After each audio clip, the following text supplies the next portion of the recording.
Since the mid-1970s, the French-Belgian Zeuhl movement has produced some of the most challenging music from Europe, with influences extending as far away as Japan.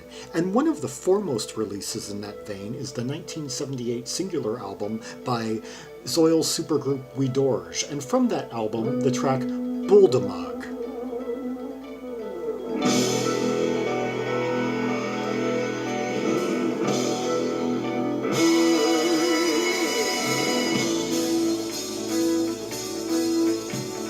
Already we've got that earth bass, like ringing and smoldering.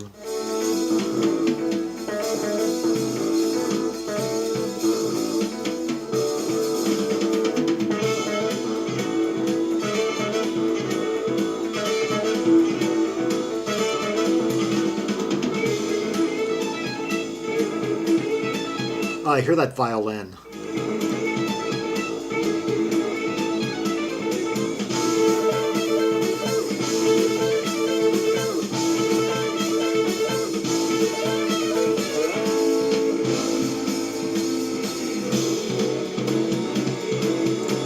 Or maybe not violin, but it for a minute it had me thinking of Zeuhl.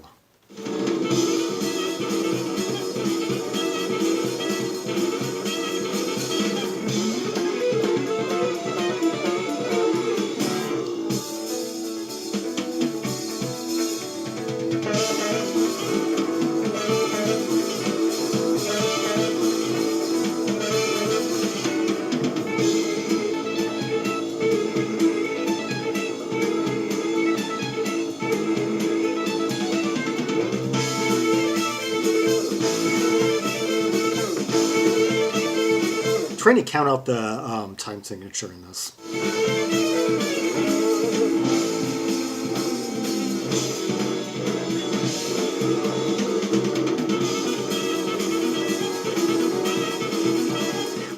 Even though it's often thought of as avant-garde, this is very easy to listen to when you consider that the key centers are all readily identifiable. Like right now we're in F sharp.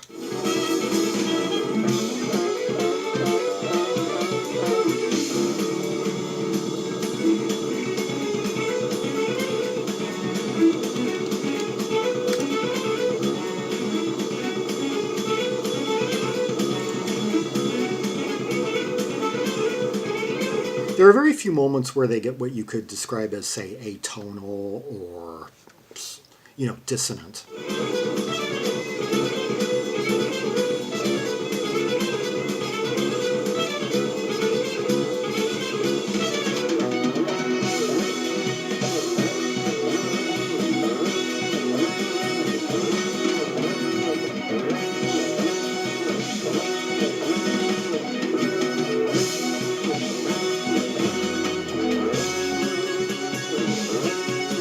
Here we've just gone from like E to D and really just steamrolling along now with some great drumming courtesy of Kirt Rust.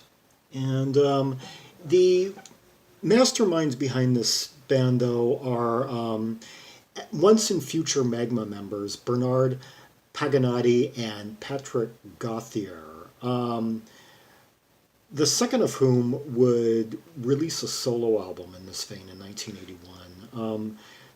Both those guys played on the 1976 Magma album Adu Wadu, which featured a song called Weidorje. Apparently, they had some ideas of their own that they wanted to put on record, but couldn't quite get them past Christian Van Buren, so they formed this band. With Jean-Philippe Goude on keyboards, who would release some solo stuff after this as well. And for actually, quite a few of these members had quite colorful careers, especially after this album.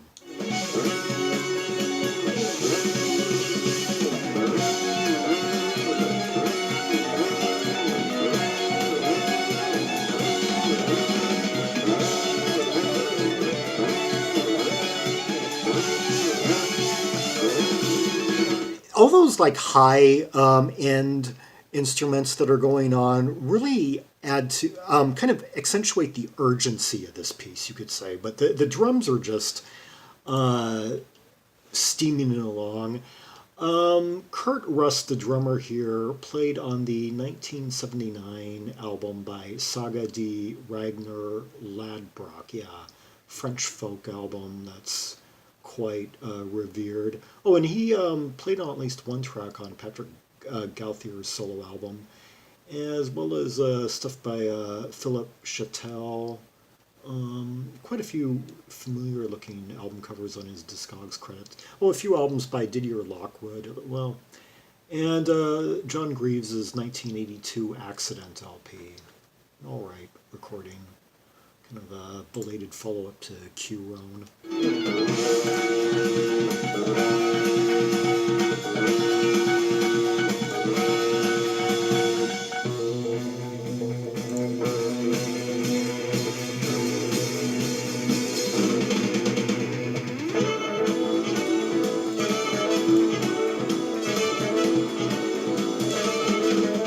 Hear just how punctual and trebly and distinct that bass is.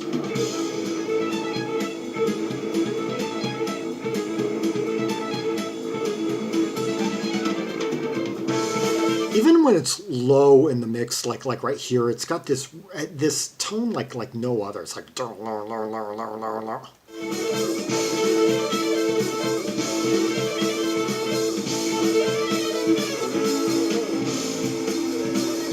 bassist Bernard Paganotti played in his own. He formed his own namesake Zeuhl group in the 80s called the Paga Group, or Paga. They put out an album in 1985, another one of the foremost recordings in this vein. And before this, he put out a jazz Oh, he was in Cruciferous.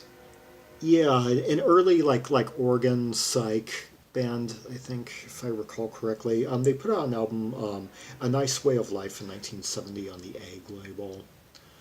Yeah, so some of these guys kind of would appear in some significant piece of the French puzzle every few years, like starting like in the psychedelic era, then reappearing in the mid 70s and on into the next decade.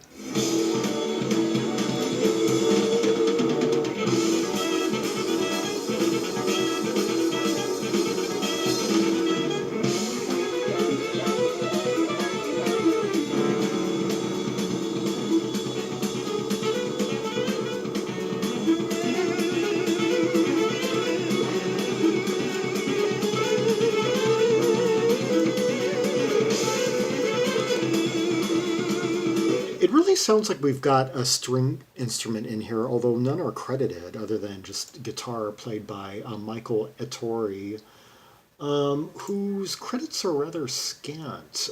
He played on Helden 4, Agneta Nilsson. Seems to be his only credit before this album. They don't give his age. I'm thinking, must he have been young? Oh, he was on Jean-Philippe Goude's album from 1980, Drones, and Patrick Gauthier. So he stayed with these guys on their solo stuff for a bit. Played on a couple more electronic records.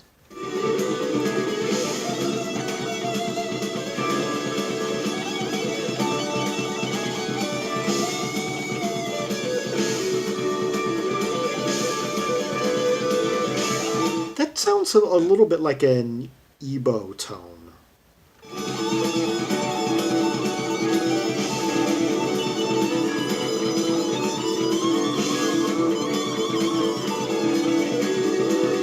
Notice how the guitar, I guess it has this like warm, fuzzy, kind of soft tone.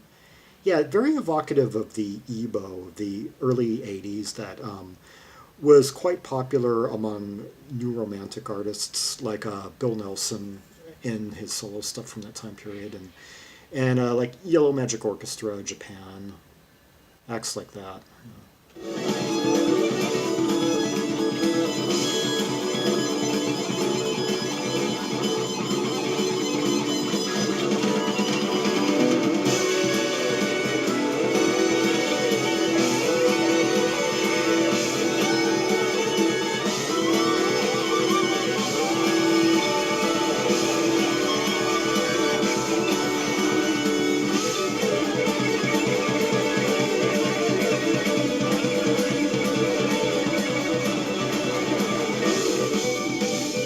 it's amazing how much they can create out of just these simple repetitions. It's like we've really just got this ostinato that got faster and faster and faster, and now we just have this whirlwind of instruments playing around it, and yet everyone's playing notes. No one's totally losing themselves, but it almost seems like it is. It seems like it's just being it's all going down this big like twister.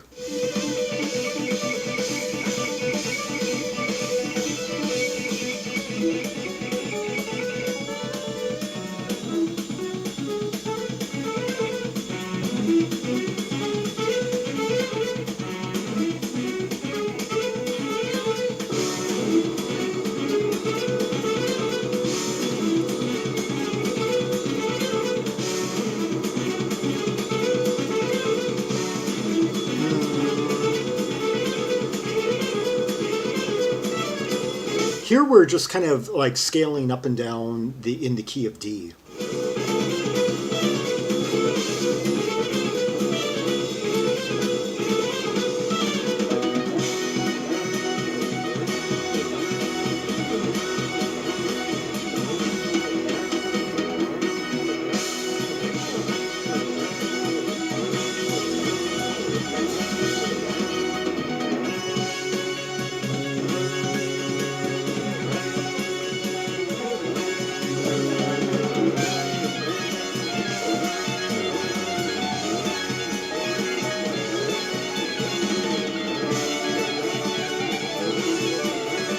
That one sound that's going no no no no, it's like a siren. That more than anything else kind of just emphasizes the pandemonium that's being conjured up in this sound, or this sonic just flurry, I should say.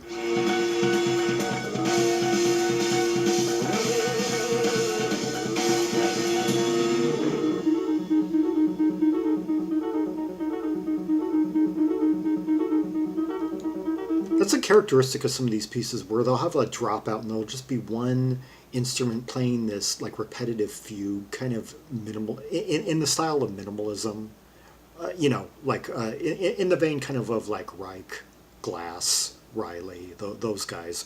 And they were an influence on Zeuhl.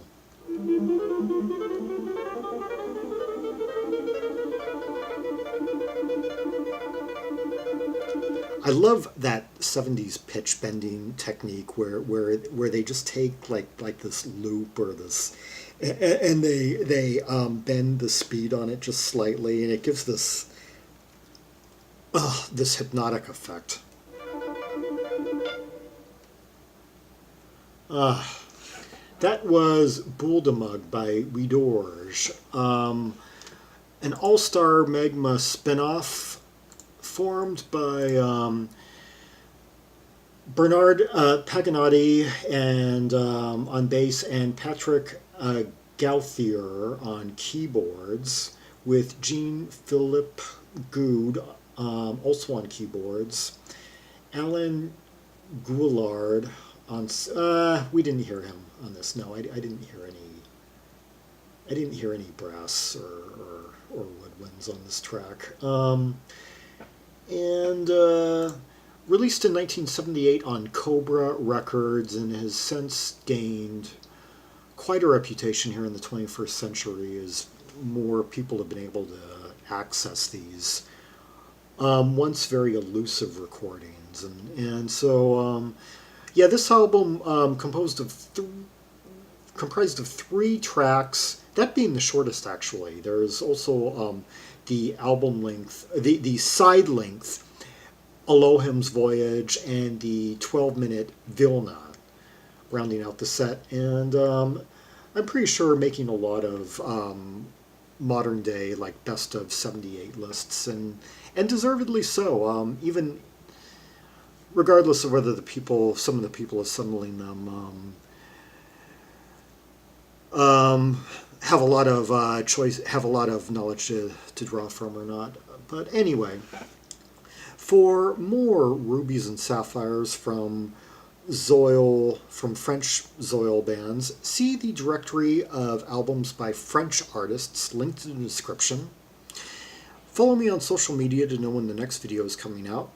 Like and subscribe, and leave a comment on any observations you would like to add about this track. Were you able to count out the meter to this? I kind of tried for a moment, and I kind of got lost. And anyway, I was just so caught up in the big, windy, sonic assault of it all that sometimes it was hard to pick out details. Or it's the kind of thing that you can both zero in on certain nuances, but be taken by it all just at once and lose yourself. It's you would have to listen to it several times to really take it all apart and notice everything. And until next time, this is Zaragon, the world's most ear-traveled trimaximalist, signing off.